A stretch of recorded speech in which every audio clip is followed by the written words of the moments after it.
τώρα τι γεια σου. Δεν θα κάτσεις να δεις τη τελευταία σκηνή μου. Δεν νομίζω ότι χρειάζεται. Δεν έχεις καμιά ανάγκη τώρα τι από το κέρδισες το παιχνίδι. Γεια σου, Ελένα. Γεια σου, Αλέξη.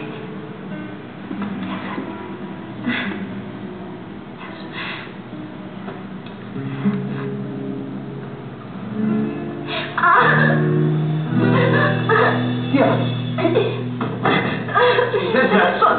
Ανοίγουμε! Δεν είσαι άρρωστη. Δεν είναι τίποτα, είναι μια ζάλη. Το είπα και προχτές, θα μου περάσει.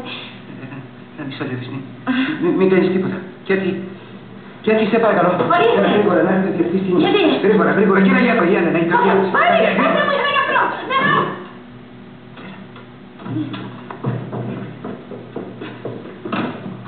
Ανοίγουμε! Δεν γύρει, δεν βλέπεις. Πήγαινε στα μάτια τους. Η Έλληνα είναι άρρωστη, δεν μπορεί να παίξει. Τότε να πω στον κύριο να κάνει 5 λεπτά υπομονή. Να τους πεις ότι η παράσταση διακόπτεται, δεν μπορεί να παίξει. Σταματήστε. Όχι. Σταματήστε. Είπα ότι θα παίξω και θα παίξω. Άκουσε με, δεν μπορεί. Το πρόσωπό μου είναι χάρη. Θα μπορέσω. Η τελευταία σκηνή είναι πολύ μικρή. Ναι, αλλά χρειάζεται προσπάθεια. Δεν θα είστε δείτε. Θα τα πω όλα πολύ σιγά, άβαλα. Αλέξη, μπορείς να με βοηθήσεις αν θέλεις. Θυμάσαι όταν πρώτο βγήκα στο θέατρο. Ήμουν πιτσιρίκι τότε. Είχα ένα τρακ. Δεν ήξερα πού να πάω και πού να σταθώ. Ήμουν έτοιμη να το βάλω στα πόδια.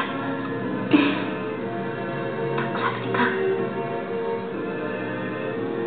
σε είδα εκεί στο παρασκήνιο. Τίποτα. Μου χαμογέλασες και μου έκλεισες το μάτι. Μάτι.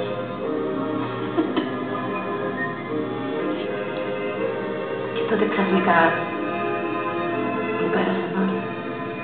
Και ο φόβος και το τρακ. Και τα έβγαλα πέρα μια χαρά.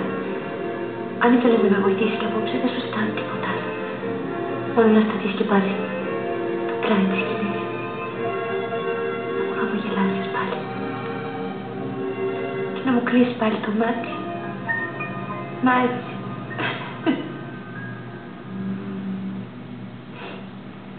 Εντάξει.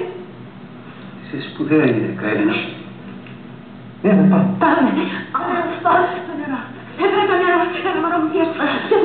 Τρέχα, τρέχα στο παρασκήνιο, εκεί στο πλάι της σκηνής. Χάλια, είναι χάλια, αγάπη μου. Έχουμε.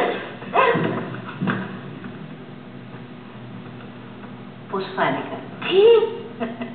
Κόλπο. Τον αγαπάω ανόητη. Ακόμα τον αγαπάω ανόητη. Είσαι ανόητη.